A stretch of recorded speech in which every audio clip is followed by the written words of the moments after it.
Alright, okay, welcome back to another video. Okay, so if you're seeing this, Deepwoken should finally be out, and you guys are probably struggling, assuming you clicked on this video, of course. This is a day one starter guide. I'm going to be covering leveling, magic, races, and what to do. I'm also not going to be covering things like depths and how to escape it, because I think you should just go ahead and explore that yourself and figure that out. But I will be covering how to level up. That's like the main thing I want to teach you guys how to play, because I don't want you guys to buy Deepwoken for 400 Robux and be like, damn, this game is too hard for me. I don't know what the hell I'm doing. I wasted my damn Robux. So this is a good video for you. I'm not going to be going over too much things like combat, because that's probably something you're just going to have to get used to as you play the game. This game's combat is nothing like Rogue Lineage. This game is parry based, and a lot of people are going to suck at the game, which is just something that you're going to have to just get used to. Everyone that's played Deepwoken used to suck at the game. You just have to keep playing the game and you'll get better at the combat. It's a parry based game, so you're going to have to learn the movement, roll canceling, parrying, feinting. All that stuff is very important. So don't go into this game thinking it's like Rogue Lineage. This is a parry based game. You can be like level 30 and lose to someone that's like level 15 just because you're bad at the combat. It happens. You just have to keep playing the game and then you'll get better at the combat. Anyway, if you haven't bought Deepwoken yet, make sure you guys use star code Infernasu before you buy Robux for the game. If you're seeing this video, I'm also probably live streaming on my second channel, so make sure you guys stop by. I'm doing giveaways and stuff, and this is a release live stream that I'm probably doing. Anyway, this is a Deepwoken day one starter guide video. I hope I teach you guys something new. Make sure you guys hit the like button, subscribe, and without further ado, let's hop into Deepwoken. Alright, so when you first play this game, this is something that you're going to see. I'm going to see if I can go over things as quick as possible, because I don't want to take too long on stuff. These are all the slots that you have. When you first play the game, you're probably going to have one slot, but as you can see, I have 6 different slots. I didn't mean to buy this much, but I'm pretty sure you can buy an infinite amount of character slots, which is pretty crazy to me. So as you can see, it shows your name, your location, your level, and the race. So this is also pretty cool. So yeah, you can buy more slots for 200 Robux, but keep in mind, every slot is paired to the same guild. Just remember that. Anyway, I'm going to play on my slot B. I might showcase a little bit on my slot A later in the video, but all these slots are probably gonna get wiped because the game isn't released yet and we're getting wiped before release. All right, so when you first play the game, you're gonna roll a random race. Right now I'm a Lightborn, and this is not a rollable race. Riot isn't 100% sure how he wants people to be able to obtain this race, but this is Lightborn right here. Obviously it's a really cool race, but sadly it's not rollable at the moment. But anyway, when you play the game, you're gonna roll a random race. These are all the rates right here.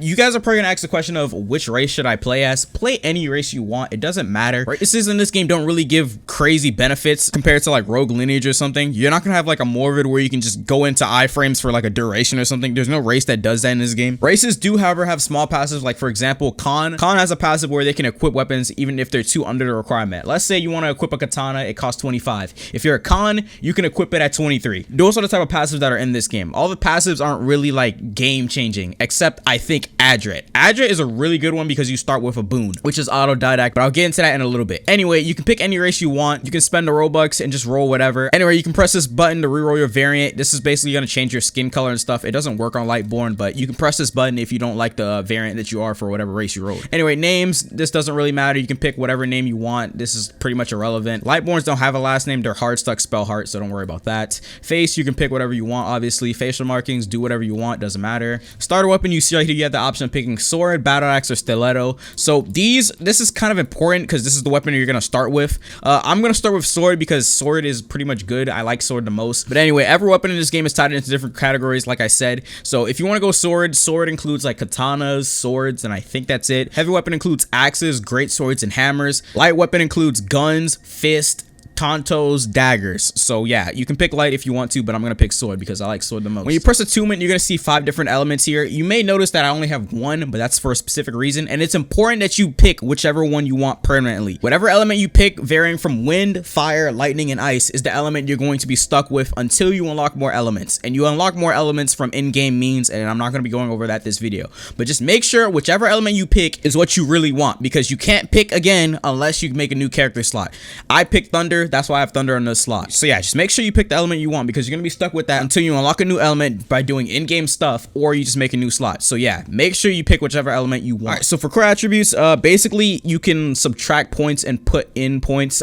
Each race starts with like a different amount. Lightborn starts with 2 in everything except charisma. Obviously, if you hover over this stuff, it tells you what it does. Strength increases carry load. Fortitude increases your health. Agility makes you climb walls higher. I think dash faster too. Intelligence gives you ether, which is basically basically like mana or chakra in this game, or whatever you want to call it. Willpower gives you reservoir and sanity is an important stat because that makes you stay in the depths longer. Because if you didn't know, if you stay in the depths for too long, you go insane and you die. Charisma, this is basically like a stat for influencing people and stuff. I don't really know too much about charisma, but it's pretty much mostly quest related and stuff, but I don't really ever put points in charisma. But anyway, all these attributes have different cards that you're gonna lock in game, and I'll get into that card stuff later because that's important when you level up. But basically, whichever stat you put the most points into is what you're going to receive a training tool for. But anyway, I'm gonna go 10 agility, and I think I'm gonna put the rest of these in strength. Strength does not increase your sword damage, so don't think about it as that. It says carry load for a reason.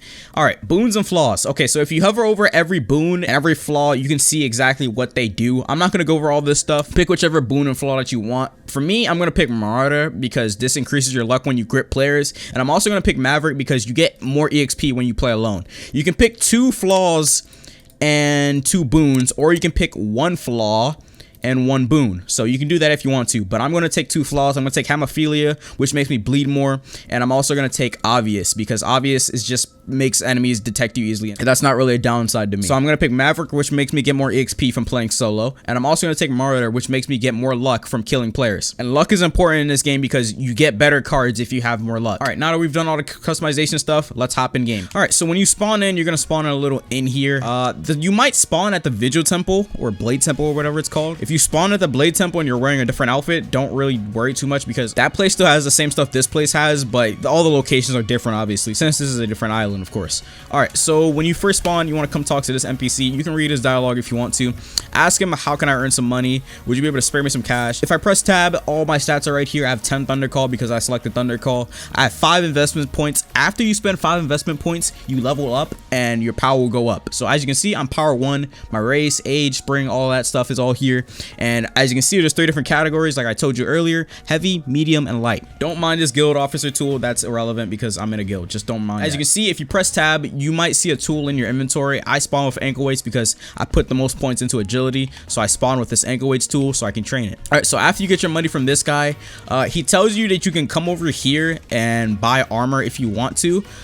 You can do this if you want to, but I'm not going to because he gives you $25 and this costs 10 notes to make, and I'm not going to waste it on that. And if you want to buy cloth, there's cloth over here, and you can talk to this guy and he'll give you a discount on the ores and stuff for making outfits. But anyway, don't spend your money on that. You can if you want to, but I'm not going to because the $25 that he gives you is important. So what you're going to want to do is come to this little tree in the middle, and if you come over here and talk to this NPC, he gives you a ring. How strong are you? Just exhaust his dialogue until he gives you the ring. Talk to him again. There you go, gold ring. This ring has 4 health. You can equip it or you can sell it. I'm probably gonna sell it though because I'm pretty sure it sells for like what, 20 or 10 notes, but you can equip it if you want to. All right, so as you can see, there should be a little sign right here. Yep, there's a sign right here, and it says books in weapon and palace. The palace is up there. Don't enter there because you're not going to do any of that stuff day one. You have like no business being there. There's weapon shop, which is right there. The book shop is which is right there, where you can buy the intelligence codex, willpower codex, and charisma codex. And there's also an inn right there where you just came from. And there's the mantra shop. Mantra shop is pretty much like your element shop, and we're gonna go into the mantra shop first. All right, so if you come over here, it says mantra right here. You can enter here, and there's self-conducting loop, which is for training lightning. I can buy this if I want to, since I have 25 notes, but I'm not going to. You can buy the Hermafrost, which is right here, which is for training ice, obviously. There's a pure heart right here, which is for training shadow. Don't worry about that. You're probably not gonna know how to get that for a while. Hearthrim gem, which is for training fire. And right here is the Gale Kata, which is for training wind. There's a weapon shop right here where you can buy weapons if you want to, but all this stuff in here I don't really care for, and I'm not going to need this video. Honestly, all the stuff in here kind of sucks. I wouldn't buy anything from here, but if you want to buy stuff, go ahead. Things like bullets for guns and parry dagger is useful if you're a dagger user, or a shield, or whatever you want in there. You can buy that, but I'm not going to buy any of that stuff because you're probably going to get better gear when you adventure. If you come back right here towards the inn where we spawned, there's a bookshop right here.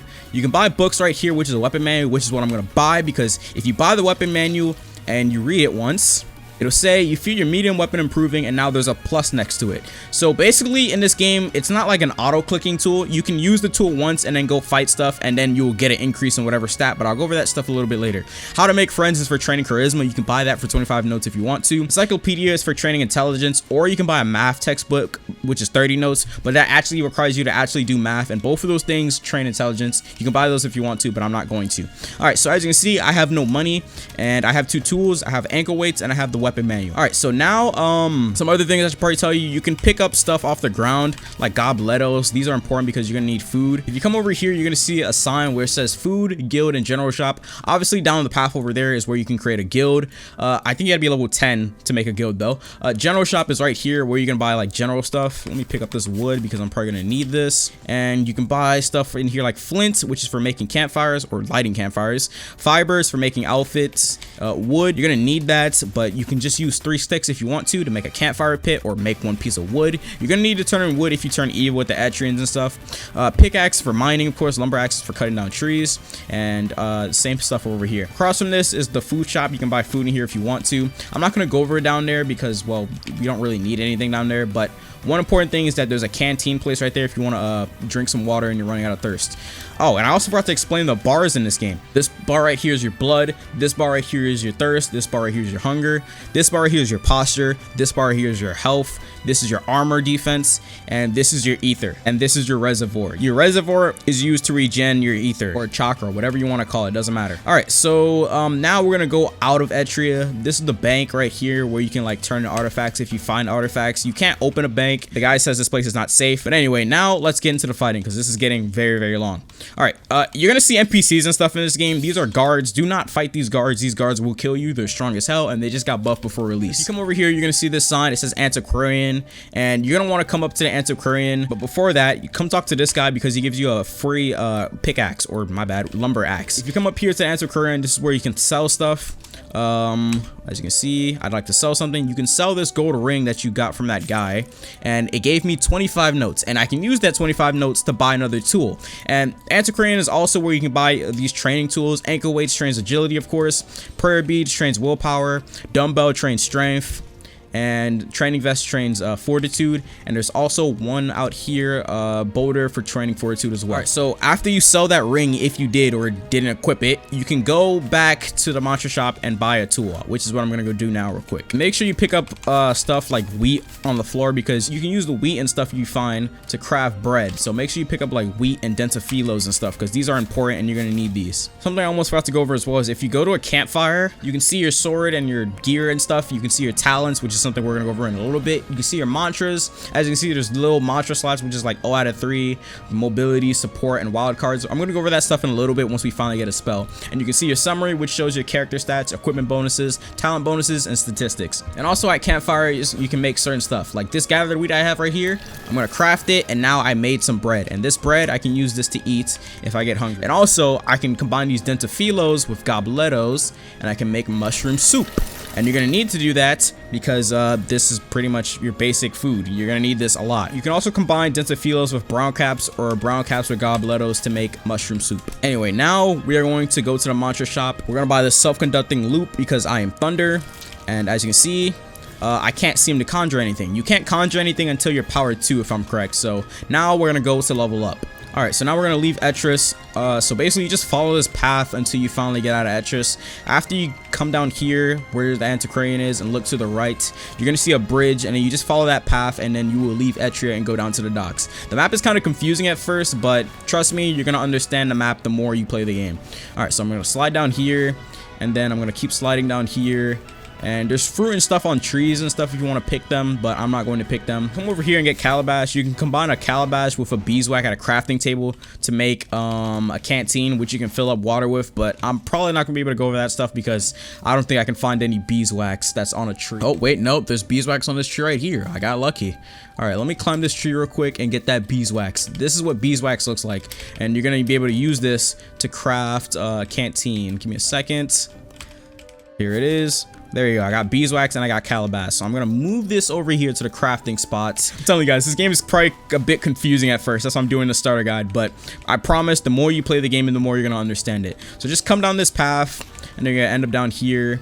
And this is the Etrian Sea. This is where you're going to spawn a boat and stuff. And before we spawn a boat and leave the island, I'm going to come over here. This is a crafting table. There's also one in Etris, but I forgot to show you guys. And I can press craft right here. Now I made a canteen. It says 0 out of 5. Don't fill up your canteen with the fresh water because that's not clean water. If you try and drink that, you're going to throw up. You want to come to like wells and stuff and fill up your canteen. As you can see, filled it up. And I can drink. And now it says 4 out of 5. Also, if you don't have a canteen, you can come to a well and just press E on it if you want to. Alright, so now let's leave Etris and finally go level up. You can buy stuff like a fishing rod and stuff in here, but I'm not going to go over that stuff. As you explore the game, you're going to be able to find stuff like that. This is where you can sell purple things in your inventory, like modifier stuff for modifying spells. You can come talk to this guy and you can sell your shiny stuff to him. He says, give me shiny. And yeah. Alright, now let's leave the island. Okay, so you're going to come down here. Tell me you're interested in a boat. Build new. These are all the boats and stuff that you can buy in this game. As you can see, these boats cost notes, and the notes get pretty expensive in this game. So just buy a dinghy. Don't worry, dinghies are good in this game because they're pretty much your starter boat. Alright, so I spawned the dinghy, and my dinghy is down here. Alright, so let me teach you guys how to sail real quick. Alright, so you see this flag at the top. Whatever direction this flag is facing is where you're gonna want to turn the sails. And when you leave Etris, go to the right, because there's this little sea highway thingy or whatever is right here. So as you can see, the flag is pointing that way. I'm gonna press Z and I'm gonna turn the flag facing that way. So now I'm gonna get a speed boost. If you don't turn the sails the right direction, you're gonna be moving slower in the water. So make sure whatever direction this flag at the top is facing is the direction that you turn the sails into. All right, so now we're gonna go to Odece, which is basically like the starter island of the game. So basically you're gonna follow this path, make a left over here, and you see this white line. If you leave this white line, you're gonna lose the speed boost. So make sure you just follow this path or where I'm going. This is basically like the starter island is what I'm going to. And also, as you can see, I'm not really healing. You can only heal at campfires unless you have like a healing spell or something, or some talent that makes you heal without using a campfire. So you're just gonna keep following this path. And now we're at another highway. Alright, so now Odece is right there. This is a huge, gigantic island, which is like the starter island of the game. If you spawn at the visual island, your island is probably right there. Literally over there. I don't know if you guys can see it, but you spawn right there and you just have to go for it and make it right. So if you spawn at the visual temple, you're closer to this island than if you spawned at Etris. Alright, we're here, Lower Odece. This is basically the starter island of the game. Okay, so now you can spawn a boat again at the little pole thingy that's right there. As you can see, when you come to this island, you're gonna see like stuff like this. Oh, that bandit camp is aggro to me. Alright, so basically this is probably something you guys are gonna struggle with a lot, which is like combat. The combat obviously is parry combat, and as you can see, that guy got a guard broken. I've been playing this game for like a year and a half, so I pretty much know exactly what I'm doing. So basically you're gonna want to fight camps to level up. And as you can see, I still have that plus on my medium weapon. Now I got a medium weapon increase. F is to parry and also to block. Just keep parrying this guy. You're probably gonna not be doing this stuff like me, but as I start to grip this guy with B, these NPCs are coming to me. And the NPCs don't really like gang up on you. As you can see, one of the NPCs are like stepping back as another one lets me fight. And it says at the top, you feel your medium weapon has potential. With the right equipment, you can draw it out. And as you can see, my thing's at 1. But if I use the tool again, it's going to increase to 2. There you go, medium weapon increase. So yeah, that's why you have this medium weapon manual. The more you read this, the more you get increases. So basically in this game, you have to like use the tool once and then go fight, and you'll get EXP. If you're trying to level up your thunder and stuff, try and use the mantras or skills that you roll, because that lets you level up your element quicker. Alright, so when you kill a camp in this game or kill a mission, a chest will spawn. As you can see, this has rubies. I can sell this at the antiquarian, and just also gave me a guardian helmet. And if I hover over the guardian helmet, it has stats on it, 5 health and 1 posture. I'm gonna equip this, but oh wait, no, I can't equip it because it requires 10 fortitude. And this is a campfire right here. I'm gonna heal a little bit. All right, so as you can see, my investment points are going down, but I'm gonna pop this tool again. Make sure after you get an increase, you pop the tool again so you can see the plus, so that the game knows what you're trying to level up. I could level up my ankle weights for agility, but I don't really want to, because medium is kind of faster to train, or weapons is kind of faster to train. That right there is a Sharko. Oh crap. You don't want to fight Sharko, because Sharko is really strong, especially if you're a freshie. If you see a Sharko, don't fight it. That guy's really, really strong, unless you're like power 15 or 10. I'm not gonna fight that because this is a starter guide. If you see that guy, just run. This is a cave right here where you can mine stuff, and sometimes a mission will spawn in here, but it hasn't spawned this time, of course. Alright, I'm gonna climb up more Odece so I can find more missions. You basically just want to find bandit camps and kill them, and that's how you level up. You can go even further, deeper into the island, but the deeper you go into this island, the higher level stuff you will fight. And since this is a starter guide, I'm only gonna cover stuff on this island. Alright, hopefully a bandit camp will spawn around here. The event spawns are random, so yeah, nothing is spawned yet, unfortunately. Let me just keep going up, and hopefully more events will spawn. All right, I'm climbing up more. Hopefully I can see a mission. Oh, there's a Bandit Camp mission right there, and there's a campfire here as well. Let me kill this NPC.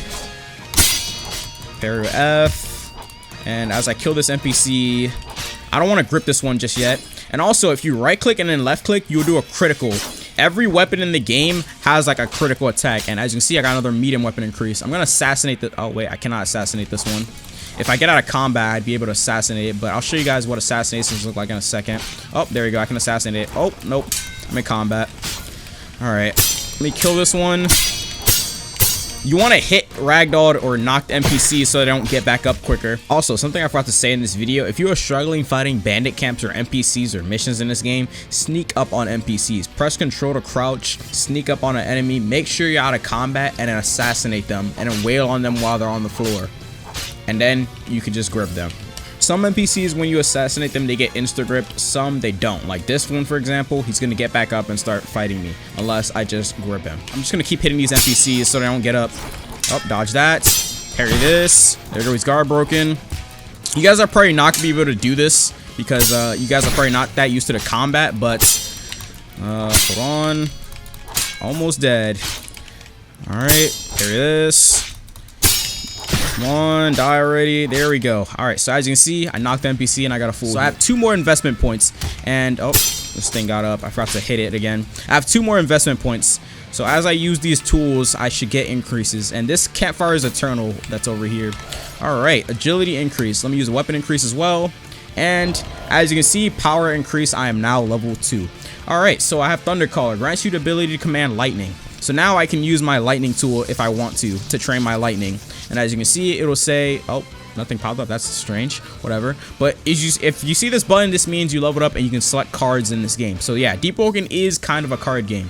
All right, so you have different things that you can select. It's random for everyone. You guys are probably not going to see exactly what I'm seeing. So I rolled Lightning Blade, Mystery Mantra, or roll 2 random talents. You can roll 2 random talents and it will give you 2 random passives, but I'm not going to do that. I'm going to pick Lightning Blade, because Lightning Blade, I like it. It's a really good skill. And as you can see, if I use Lightning Blade, it did lightning slashes, and this will take from my ether. And my ether is getting regened from my reservoir. So yeah, it's important that you put points into willpower so you can get more reservoir, and intelligence so you can get more ether. All right, so now let me open this chest. I have rewards in here for me to claim and for me to sell. I got 4 cloudstones. These are little purple things I was talking about earlier that you can sell to that guy that was sitting down. These are pretty much for like modifying spells and adding stuff. So for example, cloudstone increases the size for spells. Let's say I have like a fireball spell, for example. If I put cloudstones on it, I can increase the size of it. But I'm not going to go over how to do that stuff because it's a starter guide video and it's getting very long. All right, and also I got a brown hood. I can equip this if I want to. I can press P to hide it, or I can press P to put it on. And the stats on this brown hood are— what are the stats on this thing? 1 posture and 2 strength. And as you can see on my mantra table, it says 1 out of 3 for lightning blade. So there's a cap on how much combat spells you can have, and there's a cap on how much mobility, support, and wildcard stuff. Wildcard stuff is basically like anything. So for example, if I pick 4 combat spells, my wildcard slot will get fulfilled. Anyway, now I am power 2. So that's pretty much how you level up and how you unlock spells in this game. You roll random stuff when you level up, and you can select whichever one you want. But everything is RNG. Leveling is RNG. That's why you will always have a different build every time you play this game. All right, now I'm going to kill myself and go to the depths. All right, so now that I've killed myself, I spawned at Etris again, and my health bar is now stained. You get 2 lives in this game, and the way to unstain your health bar is to level up again. That's like the only way you unstain your health bar. But level 60 is the level cap, and if your health bar is stained once you're level 60, you cannot unstain it, because obviously that's the level cap at the moment. All right, so I'm gonna fight this NPC right here until I die. I could just jump off if I want to just kill myself with fall damage, but I'm not going to do that. There's no fun in doing that. So this is what happens when you— oh, wow, they killed me. They killed me really quick. That's pretty much what happens when you kill stuff in town. You don't want to kill stuff in towns and villages and stuff, because all the guards will hate you and come kill you, and doing that will make you bad or evil in that town. All right, so now I'm going to spawn at the depths, and that's where this starter guide is going to end. I'm not going to go over the depths because that's stuff you guys should figure out on your own. Some other YouTubers probably went over the depth stuff, but if you die down here, you're wiped permanently. And if you want to escape the depths, you have to go in there and do a certain something that I'm not going to say. But anyway, I'm going to kill myself, and then I'm going to hop on my other account and show you guys what it's like when you're high level in this game. But before that, we're going to go into the wipe room. So basically, this is the wipe room. It's called Fragments of Self. You're probably going to see this place a lot if you're a day one player. But if you come over here, you can second wind or last wind, whatever one you want to call it. But if you're not power 10, I think he won't let you.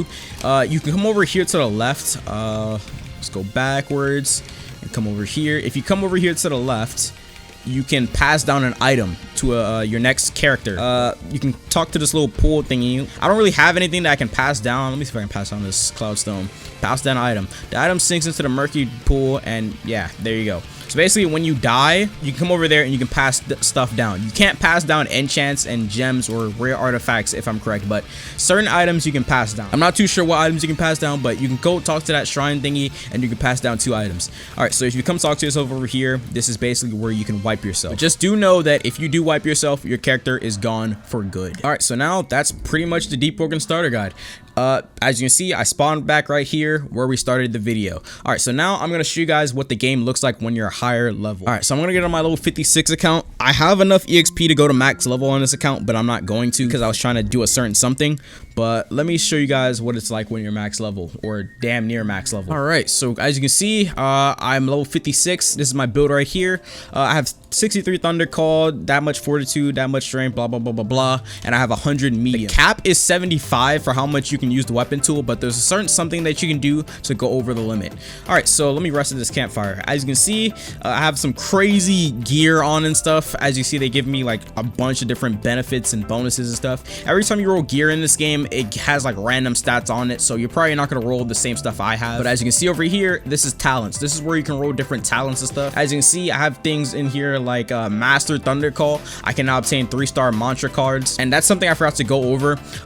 Cards in this game have different stars on it. As you can see, I have like a 2-star Grand Javelin. This makes me throw a Lightning Javelin, and it's a 2-star card. The more stars you have on your mantra, that means the more rare the card is. And every time you level up in this game, you can roll different talents. And as you can see, I have a bunch of different talents here that do a bunch of different things. Cards in this game come in different rarities. I'm pretty sure like green is legendary, red is rare, and white is just common. I have a bunch of different cards in here. For example, like Wyvern's Claw. This makes me do more damage if I'm in the air. Berserker. This gives me a defense boost after I knock people. And talents in this game have different stats on them, which come with the cards. So that's pretty cool as well. Risky moves right here. When I successfully dodge attack, you'll automatically dodge the next attack, and dodging is something that's important in this game, but that's more combat. I have another talent right here which is called Unraven Result, which basically makes it so that if I get parried, I lose 50% less posture, because when you parry attacks in this game, your posture bar goes up. But yeah, that's pretty much it for this starter guide. You're gonna get different things in this game. I obviously was not able to go over a lot of things. This game is pretty jam-packed. There's a lot of content in this game. Stuff I forgot to go over is stuff like Assassinations. If you press control and sneak up on an enemy, you can click and you assassinate them. There's a bunch of different things I didn't get to go over in this video, but just play the game. Like literally just play the game and you're gonna figure out a lot of stuff. Obviously I covered the main stuff like leveling and all that stuff, but yeah, that's pretty much it for this starter guide. Deepwoken's a really fun game. I hope I did teach you guys something new. These guards are probably going to kill me, or actually not. This count is really, very strong, but yeah, I apologize if this video went to like probably 30 minutes or 40 minutes or whatever. But yeah, Deepwoken's a really fun game. I highly recommend you guys play it, especially if you want more of like a challenging Roblox game. But yeah, that's gonna do it for this video. I'll see you guys later. I hope you guys did enjoy this. Take care. Stick to the code, stick to the plan. You got a blueprint, map in your hand. Don't grow up too fast, cause you might slide past your best experience. Young adults,